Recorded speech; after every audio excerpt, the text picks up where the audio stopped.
Hi, I'm Scott and welcome back to my shop. This video I'm going to talk about hollowing. I'm going to talk about the tools and techniques that I use to make a hollow form very similar to this. Just a hollow piece made out of cherry. Okay, so I made this video for my woodturning club, and my woodturning club's First State Woodturners, located in Delaware, and we're a chapter of the American Association of Woodturners. So if you're into woodturning, you might want to consider joining your local club or becoming a member of the AAW, or both. So, and before we get into the video, if I can ask you to hit that subscribe button, hit the like button, leave me a comment on the video, share the video. I'd really appreciate it, and it helps me to bring content like this right to you. Okay, so let's get into the video.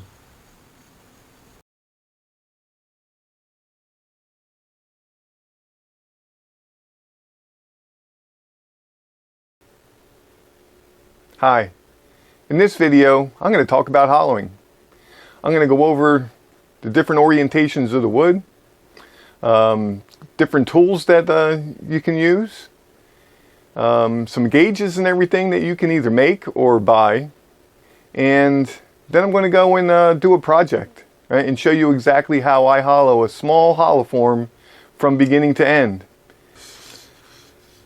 When I think of a hollow form, I think of something like this, right? It's just got a hole in the top, and this has been all hollowed out, and it's just like a jar shape, right? So, but hollow forms come in all different shapes, all different sizes, and I'll have a few here going on with a little bit of a slideshow to show you some of the different possibilities, at least pieces that I've done.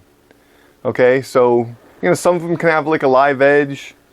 Sometimes the live edge is on the top. Sometimes the live edge is on the side. The live edge on the side is really kind of unique because it just kind of lets you look inside that hollow form. I think that's kind of cool. And sometimes I'll wind up putting holes in the piece specifically so you can see inside. It just gives it a different look. This set of hollow forms is a little bit unusual because they're actually hollowed from the bottom. Okay, so we're not going to really talk too much about that now, but it's just another possibility. When you're making your hollow form, you're going to have to decide which way you want to orient the wood on the lathe before you start to shape the outside. So this piece here, you can see the grain runs this way. So we call this an end grain piece, right? Because this is going to get mounted on the lathe like this. Okay, so it's very much like turning the outside would be a lot like doing some spindle work. All right. So when we're doing that, spindle tools totally fine for doing the outside work on this piece. Okay. Now in contrast, I have this piece over here. Okay, and you can see the bark here, and you see the curvature here, right? So we know the grain's running this way. Okay. So this would be side grain or face grain, and this would be mounted on the lathe like this. Okay, more like a bowl. Okay, so when turning the outside of this, you probably don't want to use that spindle roughing gouge. A bowl gouge would be the most appropriate tool to shape the outside for this type of piece here.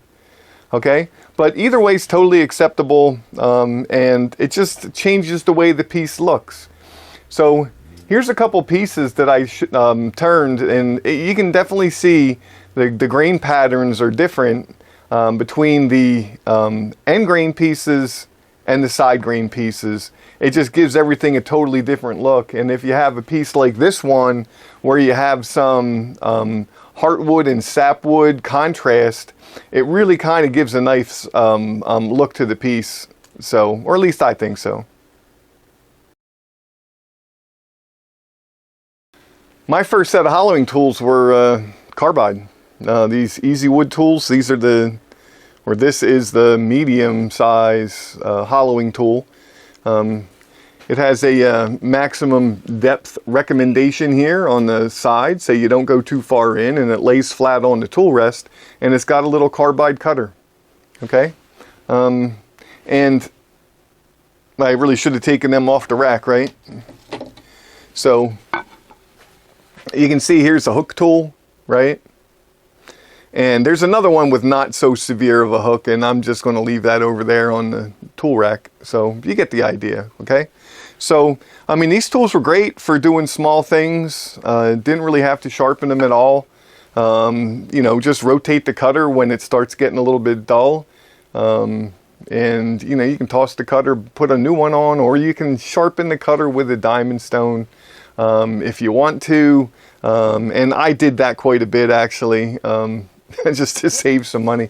But yeah, this is my first set of hollowing tools.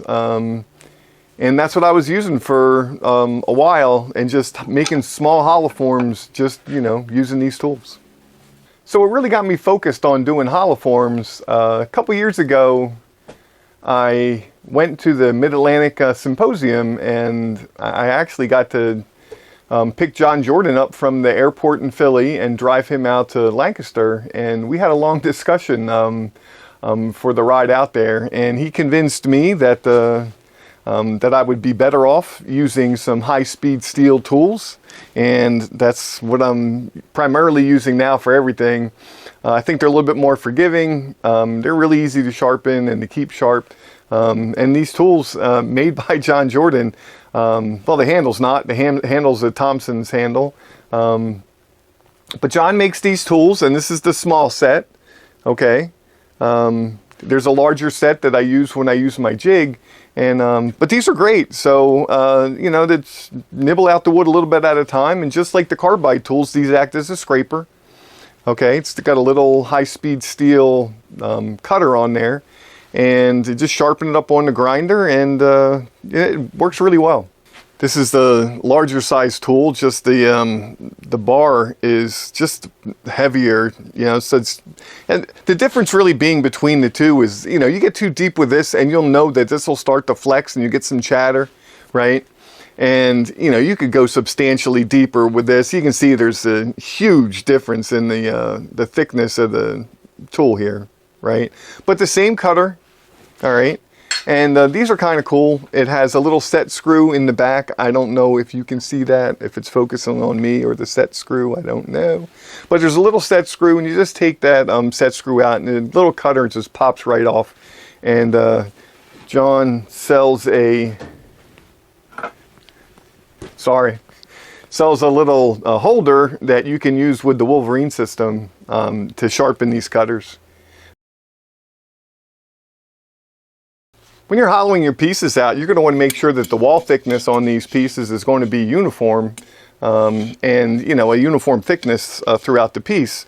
So on the small hollow forms, you know, the real small ones, you know, my caliper is my fingers, right? So you can just reach inside and you can feel. This one's obviously too big. I can only reach into about here, right? And then that's as far as I can go. So to reach inside there, you can get a tool, or you can make a tool that's just basically a gauge to give you an idea of what the wall thickness is. Okay, so this will not reach all the way inside here, but I'll show you how. This is a Sorby tool, okay, and it's just a small hollow form gauge, I think is what the name of it was, right? So you just kind of put it inside, and you can see there's a gap, right? And when you put it inside, you can kind of like take this end, you know, just the tip, right? Or here, maybe I should point at it this way. Just this tip, okay? And you run that along the inner wall, okay? And then you can just look at where, you know, the top part is, all right? And you can see that the wall thickness is fairly uniform, all right? Because the gap remains about the same, okay? Now on the back side here, you can use this to measure what that gap is, but I don't really want that to run and rub across the top, so there's always going to be a bit of a gap, right? So I'm just trying to make sure that that wall thickness is fairly uniform, okay? All right, let's say you don't want to buy a tool. I mean, you know, who wants to buy stuff if you don't have to, okay? This is just a piece of wire, right? So maybe some heavy wire, you know, something I picked up at the Lowe's, all right? But basically the same thing. I'm going to have this flat arm, and, you know, this end of it here, let me put this down. This end of it here is going to run along the interior wall of the hollow form, and then you just have to bend that wire a little bit just to set a gap so you can get it into the hollow form.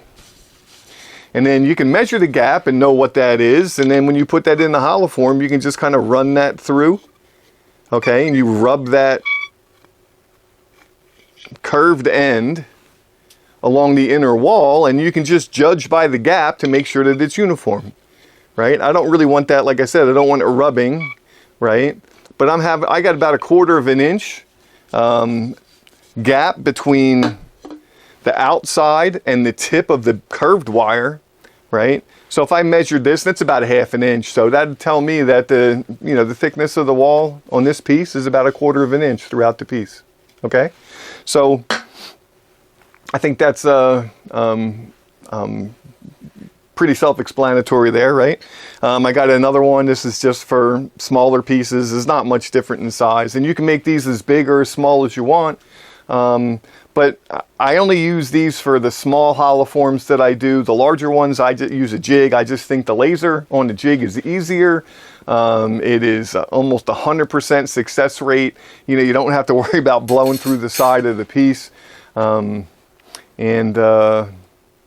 Yeah, I guess that's it when it comes to, oh no, here, well, I'll show you this kind of how this works. I got a piece around here. All right, sorry about that. I had a hard time finding my little cutaway piece here, right? So I turned this hollow form and it had a crack in it, so I wound up just cutting it in half, and I'm using it now for the demo, right? But you can see kind of here what I'm doing, right? I'm going to put the tool, okay, the gauge, inside and just run it along the interior wall, okay? And as I'm running it along the interior wall, you can see the tip of the curved part basically stays a uniform distance away from the outer wall, right? So that way you can judge and make sure that the wall thickness is even, and you can see that, you can see inside this, right? So you can see that the wall thickness is even. So, but that's kind of what you're going for, all right? All right, so those are the main tools that you're going to need to do hollowing. A couple other things that's going to be extremely convenient. One's the air compressor, okay? So as you hollow the piece out, the inside of it is obviously going to get filled up with a bunch of shavings and chips. So you're going to want to use the air compressor just to, you put the nozzle, that air compressor, in the hole that you're hollowing through, and you just blow all those chips right out of there. I mean, sometimes if you're doing a face grain or side grain type hollowing, it creates a lot of like ribbon-like shavings. When you're doing end grain, it's going to be mostly just dust, okay? But the side grain or the face grain turnings that you do, it's going to create a lot of ribbon-like shavings, and you might need to get like another piece of wire that's got a hook on the end and actually pull that stuff out of the hole. It really depends on how big the hole is that you're hollowing through, but it might be something that you might need to do, okay? But yeah, that's about it. So you need a compressor, and one more thing that you might really want to get is just a small flashlight. All right, I have this one. It's just, it's a rechargeable little flashlight, but it's great for looking inside the hollow form, looking to make sure that the wall thicknesses are even, uniform, you're hollowed all the way down to the bottom. Yeah, so little flashlight really comes in handy. Okay, so now that we got that background info and everything out of the way, it's time to actually turn a hollow form. And for this project, I'm going to use this piece of cherry. It's about maybe 4 1/4 by 4 1/4 by 5 inches tall. I've already marked the center using a center finder, and I put a little spring-loaded center punch mark on both sides. All right. So what I'm going to do here is I'm going to decide which one of these sides is going to be the bottom, and then mount this between centers. And I think I'm going to make this side the bottom because this got a little bit of sapwood running into it here, and this sapwood is a little bit punky. Okay, so I'm going to want most of that just to go away. And when I'm turning this piece, it's going to be narrower at the bottom, and it's going to have a little bit of a flare to the top. As a matter of fact, it's going to kind of be shaped a whole lot like that. Okay, at least that's what I'm going to be going for. All right, here you can see I'm using a one-way safety center There's no teeth on this. It's just friction is going to be the only thing driving the wood. That way if you get a catch, the wood just slips. It's just a lot safer. Yeah, and then the Life Center, very similar setup. All right, so I decided this is going to be the bottom. So I'm going to put the bottom over by the tailstock end, and that's just my practice. Lock down that tailstock. All right, and that's because I'm going to put a tenon here, okay? And I always cut my tenons on the tailstock end. That's just habit that I've been doing for a long time. Okay, I got my face shield on. And you can see I got this tool rest set up, so you know I'm clearing the piece. And so now it's time to turn that lathe on, and I'm going to use a spindle roughing gouge. This is an end grain orientation, so shouldn't have any problems with that.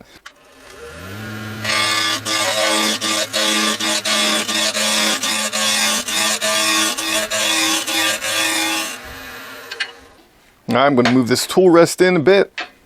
And then finish just rounding this up.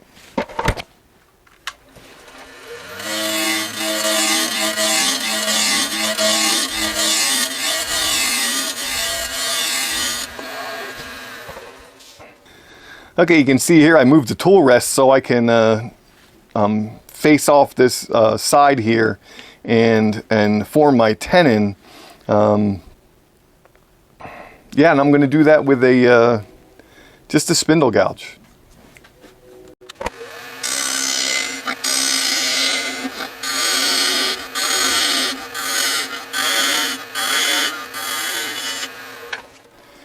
You can see here I made a tenon. I also have a little shoulder or a step here. So I'm going to cut a dovetail in that tenon, and at the same time I'm going to flatten up this step so the jaws of the chuck have a nice flat surface for this piece of wood to rest on. Okay. All right, so to do that I'm going to have to reposition this rest a little bit, and I'm going to use a skew. It's just a small skew. You can see a little bit dusty there. You can see here, I mean, that because I wiped that dust away, you can see it's catching some of the dust in that burr. And you know, I have this at a 15 and a 15, so it's a 30-degree grind. And I use a burnishing rod to curl that burr over, and I primarily use this skew just for this to make this dovetail for my tenons.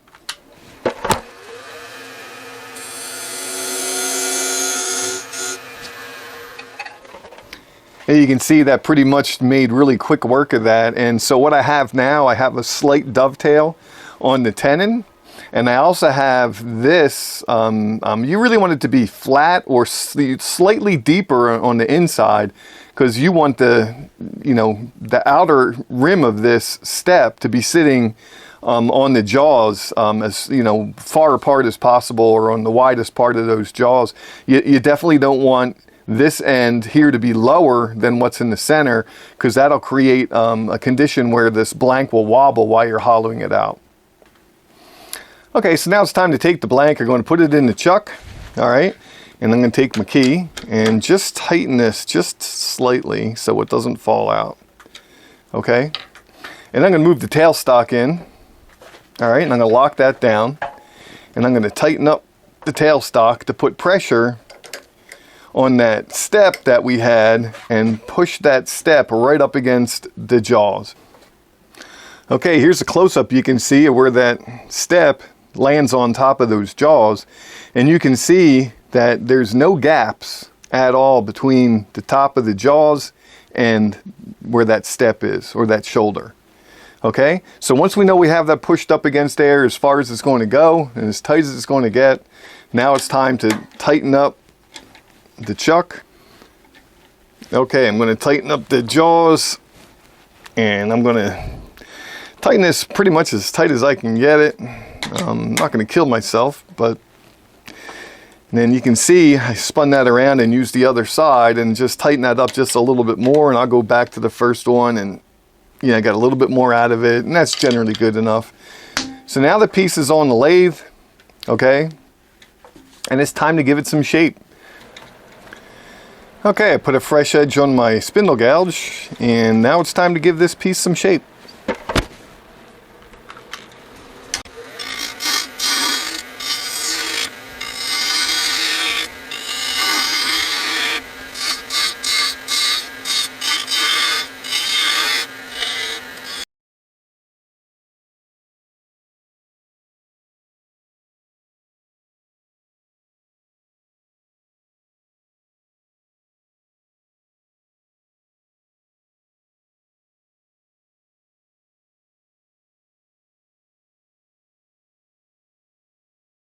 Okay, so there we have a nice little shape.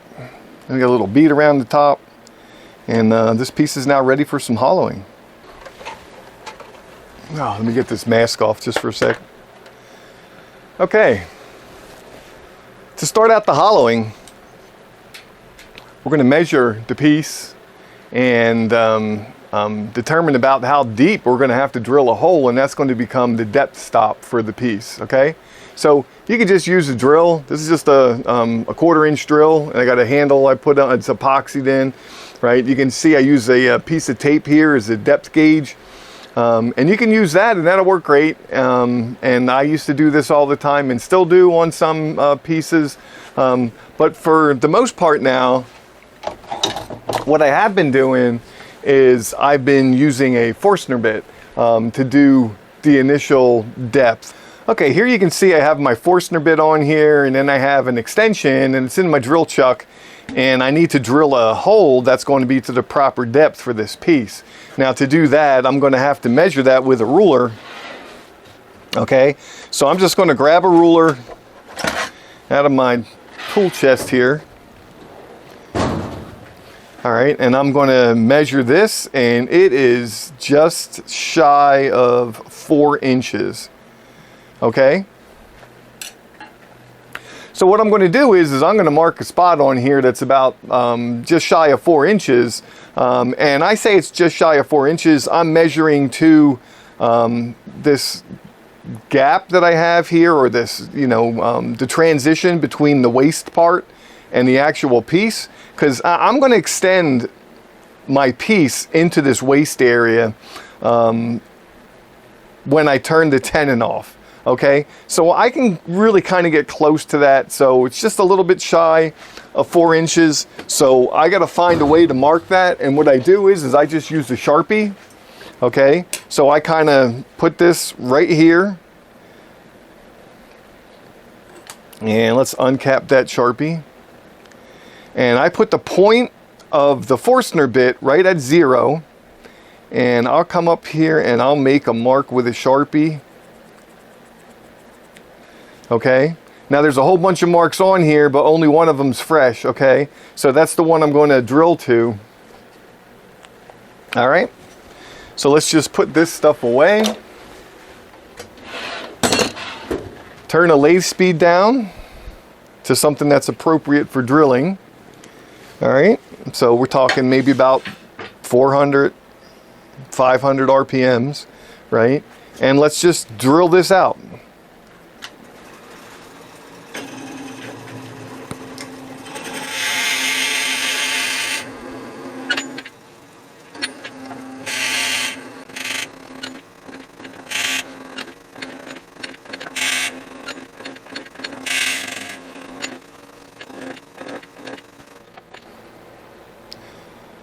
You can see as I was drilling in here, I was just using the crank handle on the tailstock, and I was going in maybe about like 6 or 7 cranks.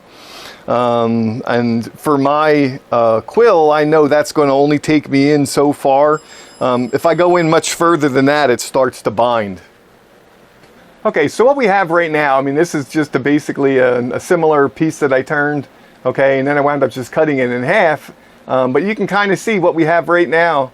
Something similar to this, right? So I have the shape, and then you can see where I drilled that Forstner bit in, and you can see that's hollowed some of that out, but that's given me some room to use my hollowing tools, okay, so I can then continue to hollow this piece out. Here you can see I'm ready to start hollowing this out. I got my tool rest set at the appropriate height. What I wanted to do is I want this tool to pretty much be on the center line. And since it's a, you know, like I said, it's working like a scraper, right?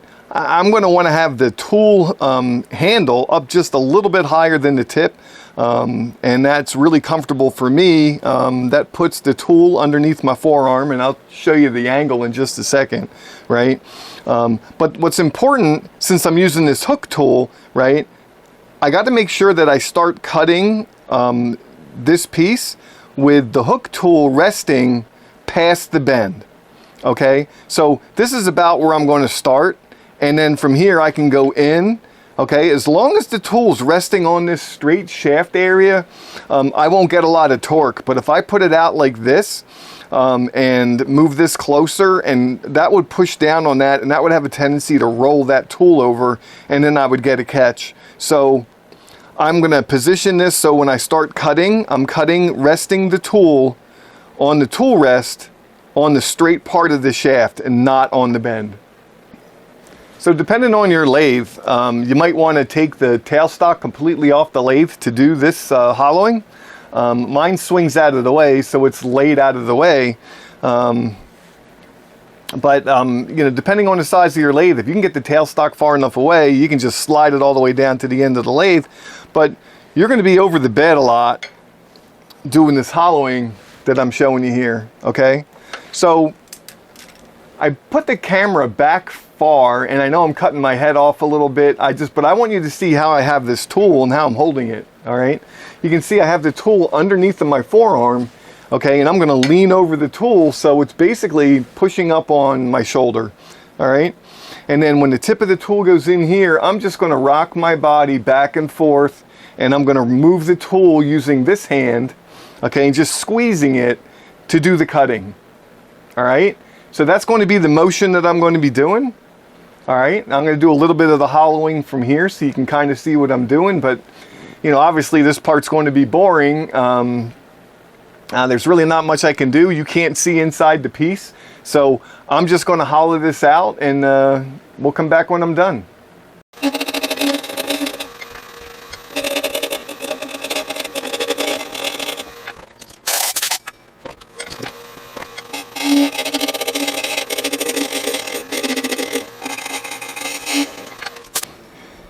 You can see as I'm hollowing this out, there's going to be certain points where there's too much shavings in here and I really can't do any more work, so I'm going to use my air compressor and just blow all the dust out of the piece.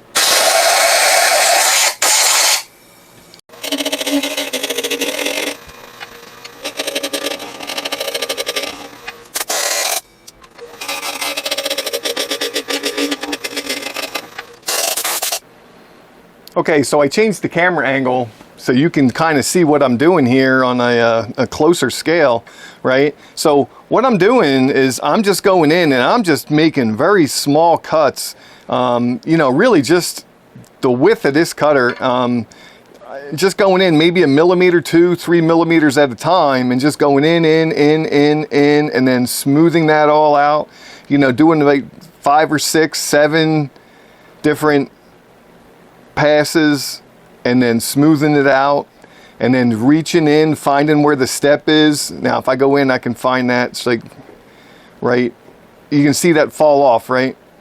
See right there, there's a step inside. All right, and actually, since I'm that deep in the piece, I could probably move this a little closer. So hopefully you were noticing that as well, okay? I had the camera angle back further so you could see how I was leaning into the piece and using my arm to support the handle on the tool. But now I want you to see how I'm actually using my hand to squeeze the tool to make the cuts, okay, as I'm swinging my arm, all right?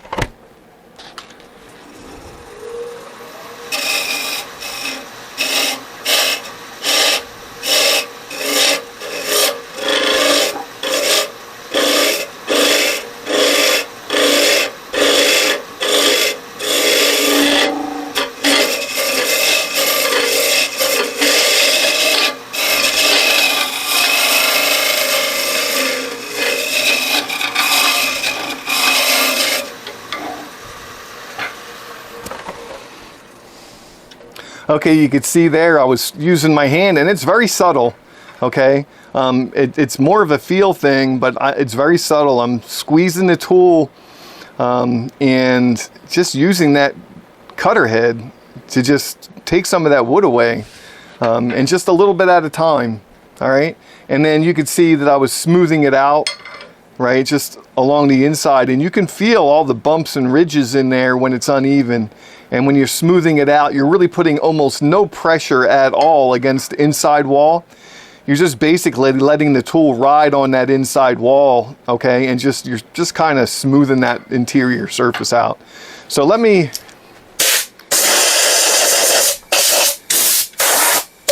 blow the dust out of the inside of that, and I'm going to take a quick look in here with a flashlight. All right, I got most of it done. All right, just a little bit more I could probably do. So let's get that done, and then we'll come back.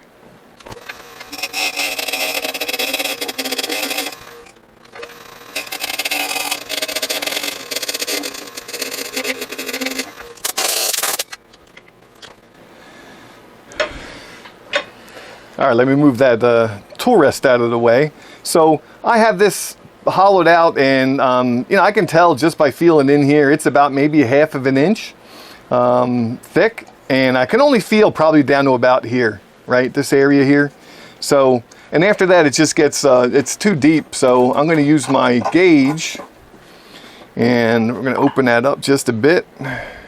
All right, and then we'll see that this is going to be just about 1/2 inch, you know, throughout the piece, right? I'm going to do this. Hopefully you can see it. I'm getting the right angle for you, right? It's a little bit thicker down at the bottom, but you can see here the even wall thickness, and it's just about that thick, right? So it's about 1/2 inch. All right.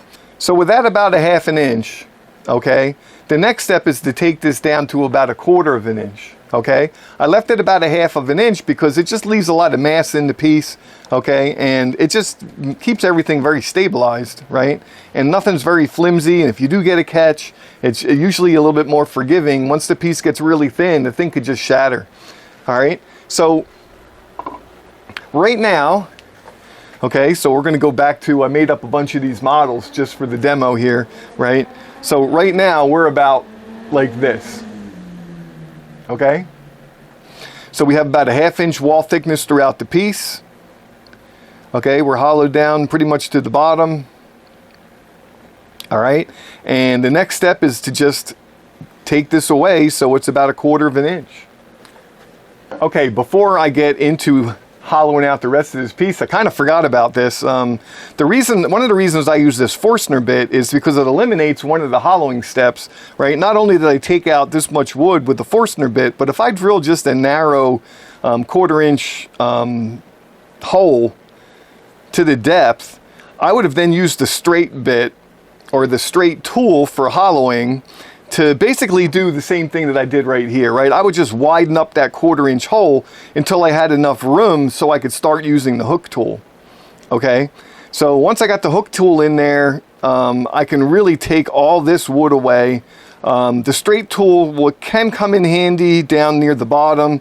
It just comes at, you know, it's really all about the angle, right? So with the right angle, as long as you can reach the inside of the piece, you're fine.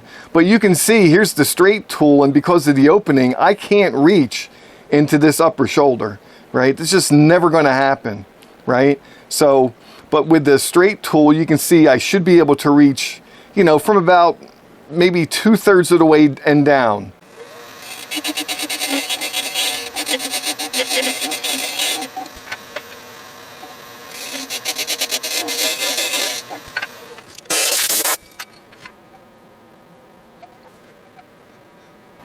Okay, you can see with this gauge here, right? I'm just about this wide. Now I got a little bit of a gap here because I don't want the tip of that rubbing on the outside, right? So if I push that up against there, you can see that's riding up against the inside wall. And you can see, I think about here, I'm good, and then here it starts to get a little bit thicker, and then you can see here it's just too thick. So got a little bit more hollowing to do.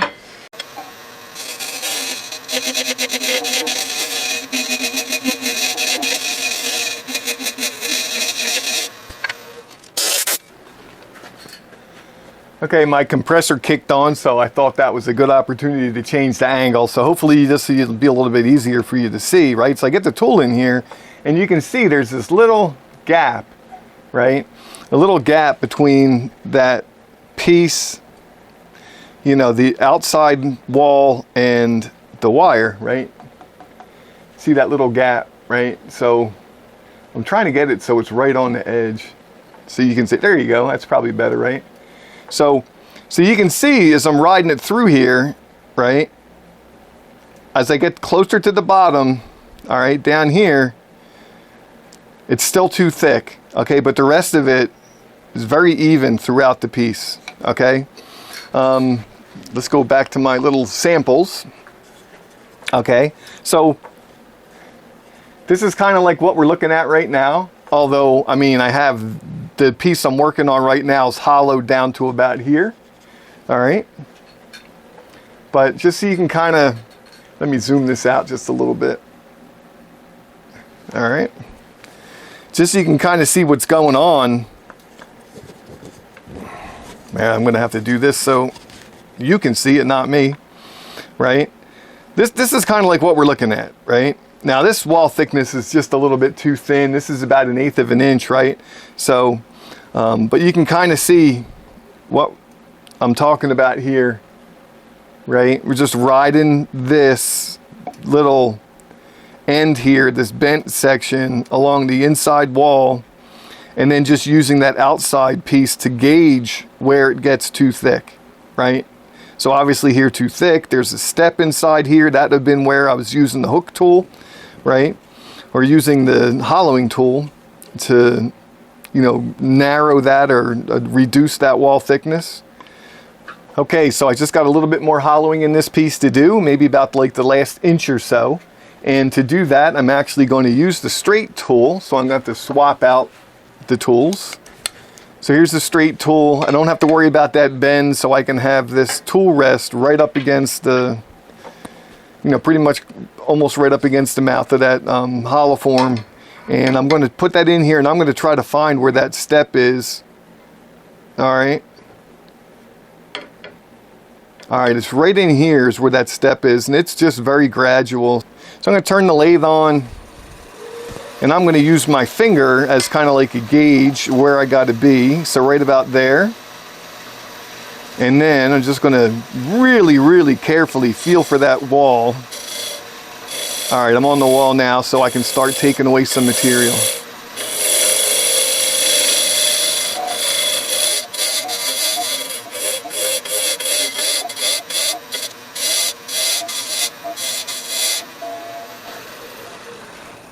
Okay, I don't know if you can tell or not from the way this video is set up, but I'm to get the angle to hit this back corner, I'm really having to lean over the lathe pretty substantially, okay? So I would say I'm leaning over the bed of the lathe, and that's not a problem, but you can see that if I had to do this inside wall up in this area, that I would literally have to be on the other side of the lathe to do that if I wasn't using that hook tool. But this is done. All right, this is done. I'm going to blow the dust out real quick. I'm going to take a look inside. All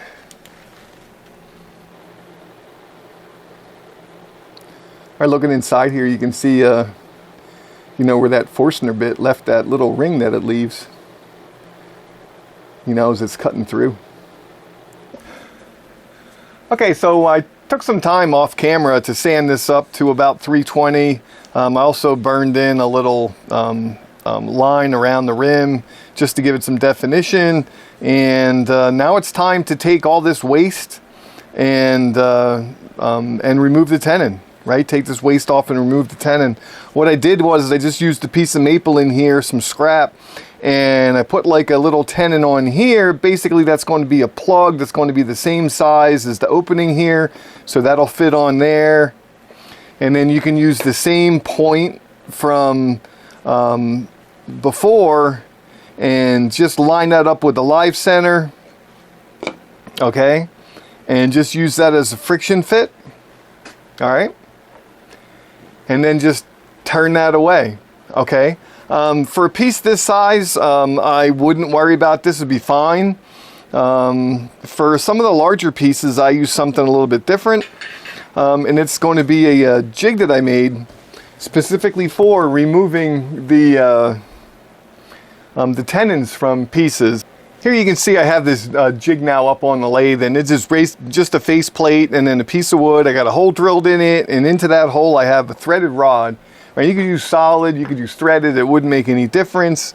Right here I have a stop collar with a set screw in it so I can adjust. All right. And there's a sliding wedge on here as well, okay? And then the end I capped it off with a piece of wood and a little felt pad. Okay, just a slight adjustment, so, but it's kind of important to see what I'm doing here, right? And the same thing as before, right? I'm gonna use the center mark from the live center and just line that up again. But instead of this piece resting on the rim, how it would have been using the other piece of wood, right? Now this piece is going to rest on the bottom inside. So it's really going to just get pinched right here. Okay, if that makes sense, right? So you slip this on, and now this piece of wood is resting on the inside bottom, okay? And then we're going to take this live center, bring that up, all right? Lock that tailstock in place, okay? And just tighten that up just a hair, and then you can see now I'm going to use this wedge, and that wedge is going to keep this piece running true, all right? And then the stop collar, that just holds the wedge in place. So I'm going to tighten that up. All right. And if I did this right, I'm going to tighten up the tailstock just a little bit to hold everything in place. And if I did this right and I switched the lathe on, everything should run fairly true. Right? That's pretty good, right?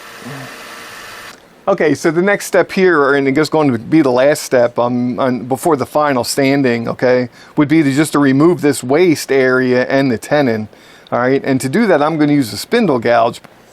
Okay, so here you can see I have the piece here ready to go, and all I'm going to do is I'm just going to start removing this wood, and when I get close, I'm going to follow this line, okay, and just extend the piece a little bit into here, and then we're going to create a bottom, make a little bit concave, and I'm going to take it off the lathe.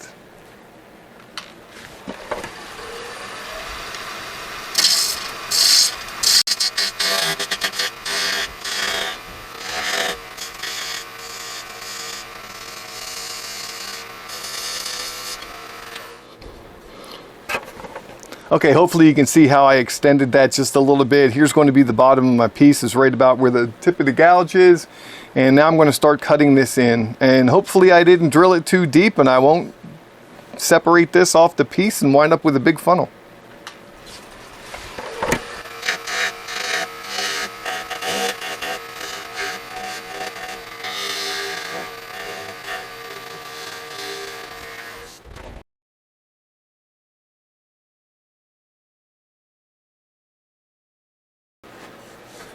Okay, sanded it up a little bit. I could have done a better job sanding that and blending that in a little bit better. I mean, there's still some areas here that probably could use some sanding, but just for the demo, what I'm going to do is I'm going to cut this off with a handsaw, and then I'll show you how I deal with that little nub end that's on there.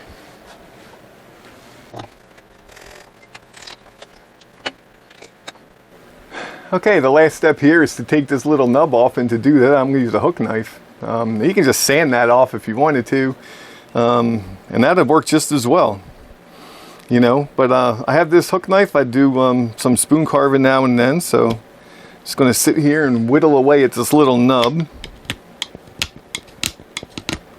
And you see this isn't going to take long at all.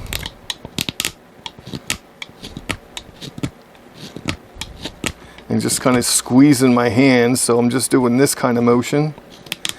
All right, I don't want to wind up cutting myself. All right, let's get down. I'm just kind of scraping that along the bottom.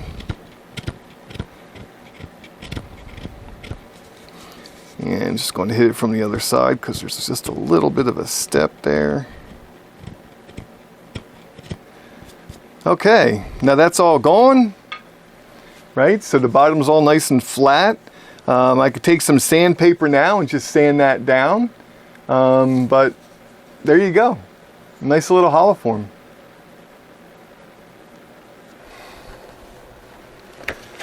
All right. Got my face shield hair going for me now, but there you go. Got a little hollow form made out of some cherry. Almost dropped it, but here, put that up closer. Hopefully that's tracking in a little bit closer, right? It's all hollowed on the inside. The bottom all shaped up. Needs to be sanded, I know, right? About a 1/4 inch wall thickness, and I hope you found this this video helpful. And just remember, when you're going through these steps, right? I'm reaching over here, and we're going to start out hollowing just by drilling a hole. Okay? So now if you use a Forstner bit, you're going to save yourself a step, but if you just use a drill bit, right, you're going to have to open up that hole big enough so you can get a hook tool in here. All right? So that's kind of step 1 and maybe step 2. And once you have that that cylinder basically hollowed out, you can kind of start to hollow out the inside, kind of like an egg. All right, you want to have, you know, leave about a 1/2 inch, you know, maybe a little bit more, but you want to take the bulk of the material out of the inside. Okay, and after you remove the bulk of this material, we can go back for the last step. Now this is not completed all the way, but you get the idea. You do the last step and you can start thinning out the walls, and then use your gauge, okay, to make sure that the wall thicknesses are even. And I have a piece that I had that was that box elder. Sorry. Sorry about that. So, but see, I got this box elder piece so we can see, right? So here's what we're going for, right? We're going for about a 1/4 inch wall thickness all the way around the whole piece. All right? Now what you don't want to do is just wing it, right? Well, I guess you could, right? And I did, all right? And just winging it, you wind up with some pretty uneven wall thickness, all right? At least for me, it wound up with some pretty uneven wall thickness, and here it gets really, really thin, right? Really, really thin. And how thin? Just give me one sec. Where's that flashlight? Right? So how thin you can kind of see right through it, right? So that's how thin that is there. Any more and it would have just broke apart, all right? So using those gauges are a good way to just ensure that you have an even wall thickness throughout the piece. Okay? So that's it. That's the presentation for today. And I hope you liked the video. If you have any questions, I'm not here to answer questions. So I'm away on vacation. So I'm sure Tom or Joe or one of the other guys will be able to answer some questions you have on hollowing. But that's how I do it. And thanks for watching. Well, there you go. A video on how I make a little hollow form using some handheld hollowing tools. So I hope you liked the video. If you did, please hit the subscribe button, hit the like button, leave me a comment if you have a question. I'm trying to answer all the comments that I get. And I guess that's it. So I hope to see you next time in Scott's Mini Woodshop. Have a great day.